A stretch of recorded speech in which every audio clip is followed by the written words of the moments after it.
Hi everyone, let's fill out the ADA AADSAS Dental School application with me. So when you first log in, after making your account and everything, this is what you see. There are different sectors to the application. There's my application where you put all your information. Then there's add program where you add the schools that you want to apply to.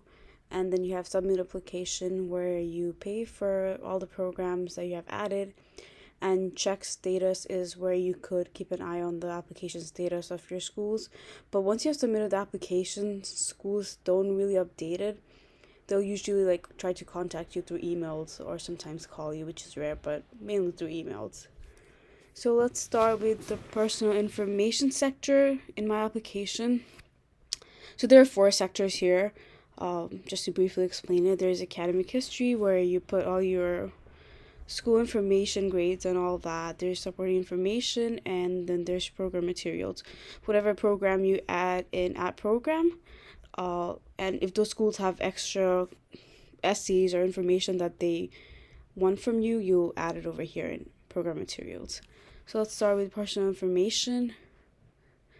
So first comes the agreement statement. You should read it carefully and submit it, or more like save it. I'm not going to read it with you, it's going to take too long, but you should definitely do it before you save and continue. And then we go to biographic information. You put your legal name. This is not my real name, I just put it for educational purposes.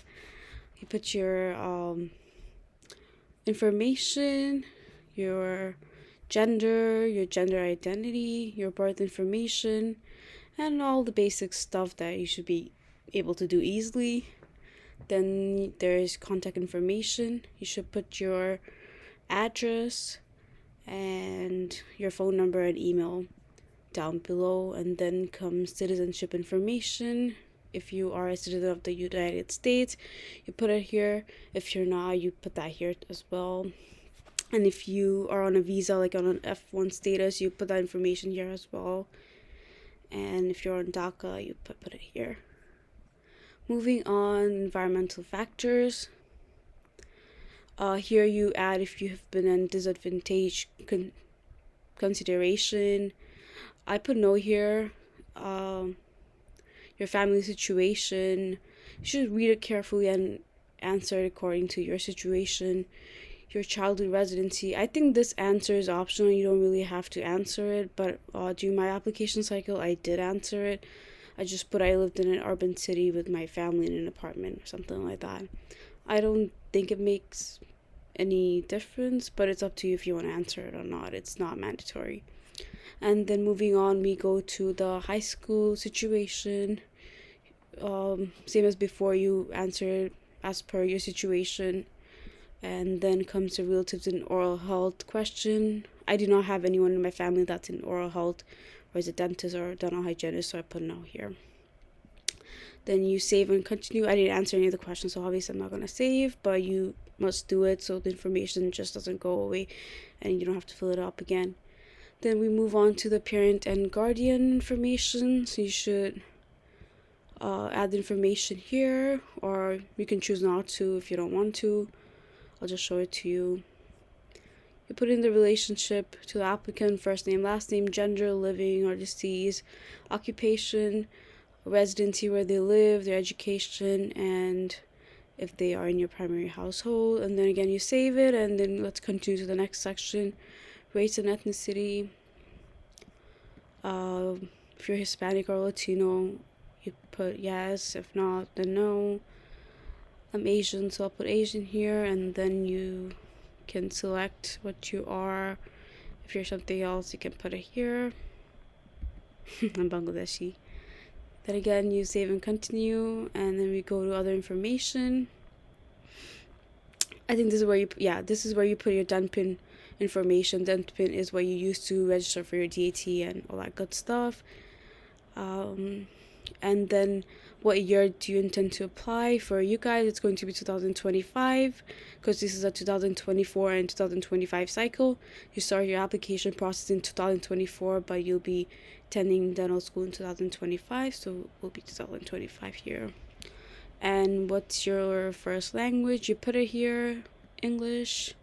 You could add other languages. I speak Bengali, so that's what I added here. Advanced. And then if you speak any other languages, you could add it accordingly. Military status. And then license infractions. All these you should read all of this very carefully. And then answer accordingly. Don't just skip it. Make sure you read it. These are important information. And then comes the COVID-19 impact essay. This is a very important section to describe if you have any difficulties due to COVID-19, academic, professional, or personal. Should read the prompt properly and answer accordingly. Personally, I did answer it. I feel I was able to explain my situation better.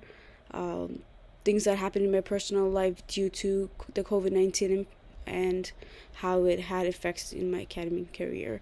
Just explain it and add it if you think it's necessary for your case.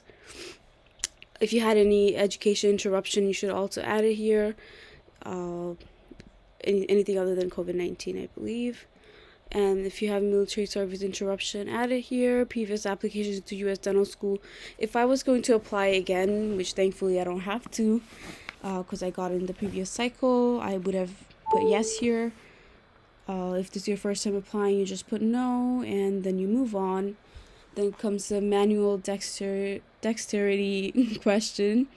If you have any hand skills that you would like to talk about that you want the admission committee to know, you write it here. In my case, I'm a henna artist, so I wrote about that. I play the harmonium and other different musical instruments, so I added that. I like to cook, paint, so I added all that over here. It's only a 600 word limit, so you can't write a lot, but whatever you want to add, you should be able to add. If you're a first generation college student, you answer here. And I think that's about it for this section. And then let's look at the supporting information section. So over here for evaluations, this is where your professors or dentists that you have shadowed with are gonna send in their letter of recommendations. You create an evaluation request over here. You put the evaluator's name and put a due date, and you could add a personal message and you send it in. You should always waive your right to access to the evaluations, because if you don't, then the letter is not really credible. I waive my rights, and I would suggest you waive it too. And I put yes over here because you have to, it's mandatory. And permission for contact and permission for school to contact reference. And let's move on to the next section. It's experiences.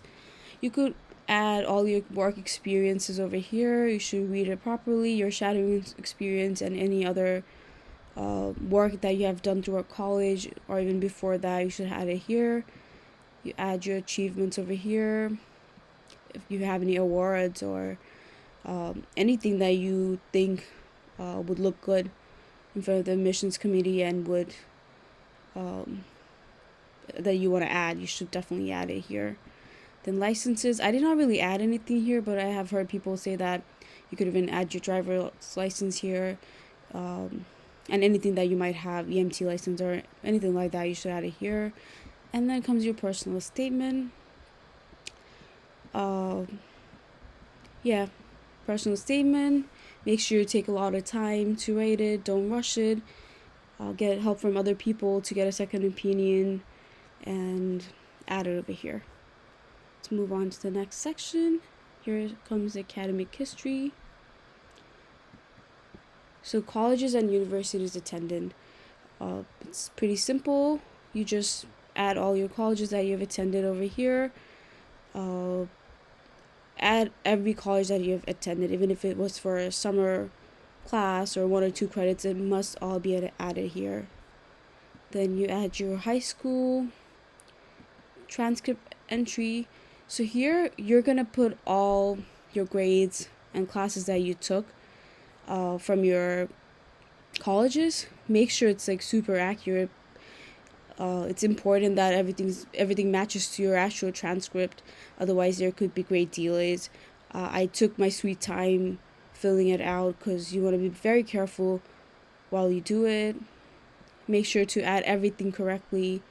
Be honest about your grades because they're going to find out anyways if you don't put it honestly when they get your official transcript. So honesty is the best policy here.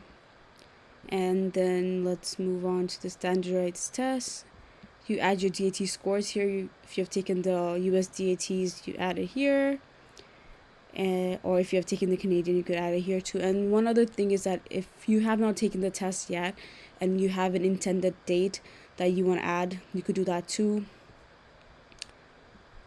And that's about it for this section. And let's move on to the program materials. So for this, you have to add programs, and that's when it shows up here. So let's add a few programs here together and see. I will be attending university at Buffalo, so let's add that. You can read some information about the school here before you add it. It tells you some of the basic requirements that they have, DAT scores and all that. It's good to read. Let's add NYU because they do have some questions that pops up for NYU. Let's go back to it now. See? Now there are like two program materials that are visible here now. So let's see what we have for NYU over here. It's just their information about the school, and then let's go to the questions. They have three supplemental questions. You just fill it out according to your situation, and then you could see the prerequisites here. These are all the classes that you must have taken in order to apply to the school. If you haven't, then you don't really qualify, I believe. But if you have not taken a class and you plan to do it, you could also add that here. And let's look at the Buffalo program. They don't really have any questions, so that's good. Let's go to the submit application section. So more schools you add, the higher the fees get. I feel for the first school, I think it's about $250, $260, around that. And then for each additional schools, it's about $120 more. Once you submit the application, you will receive additional fees that each school send for, and then you have to pay that too. So this is not the only cost that you'll be paying. There's more to it, so you should plan it accordingly. And once you submit, you could check your status here. My advice would be to not rush the application. You should definitely take your sweet time in putting it all together. And good luck. If you have any questions, you could comment it down below and I'll try my best to answer it. And if there's any other educational video that you would like to see about the dental school admission process, definitely let me know and I'll try my best to help you out. Thank you for watching.